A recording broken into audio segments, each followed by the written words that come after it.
اقوام متحدہ کی جنرل اسمبلی کا 77واں اجلاس کل 13 ستمبر سے 27 ستمبر تک نیو یارک میں منعقد ہونے جا رہا ہے، جس میں مسئلہ کشمیر کو مؤثر طریقے سے زیر بحث لانے کی امید کی جا رہی ہے۔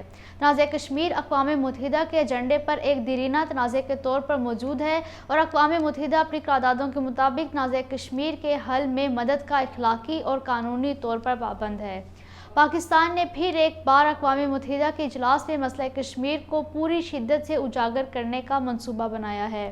پاکستان بارہا اقوام متحدہ پر زور دے چکا ہے کہ وہ کشمیری عوام کے حق خود ارادت کے حصول کو یقینی بنانے کے لیے اپنا مؤثر کردار ادا کرے۔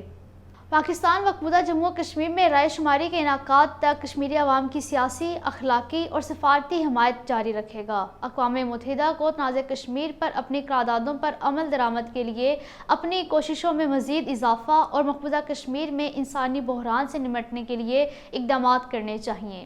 دریں کنٹرول لائن کے دونوں اطراف سے تعلق رکھنے والے کشمیریوں کا ایک 11 رکنی وفد اقوام متحدہ کی انسانی حقوق کونسل کے اجلاس میں شرکت کے لیے جنیوا روانہ ہو چکا ہے۔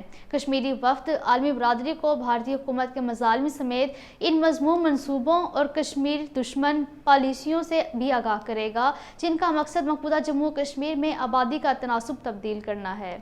بدنامی زمانہ بھارتی ایجنسی NIA نے 6 کشمیری نوجوانوں کے خلاف ایک جھوٹے مقدمے میں جموں میں قائم اپنی خصوصی عدالت میں فرد جرم دائر کی ہے۔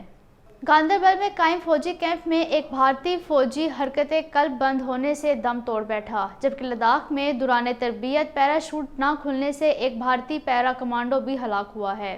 بھارت پاکستان کے خلاف پروپیگنڈے کے لیے مقبوضہ کشمیر کے سرحدی علاقوں میں ریڈیو اسٹیشن قائم کر رہا ہے۔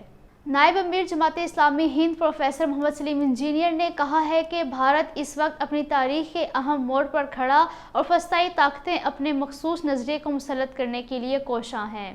بھارت میں بلقیس بانو مقدمے کے 11 مجرموں کی رہائی کے خلاف اعلیٰ عہدوں پر فائز رہنے والی 3 بھارتی خواتین نے بھارتی سپریم کورٹ میں مفاد عامہ کی ایک درخواست دائر کی ہے۔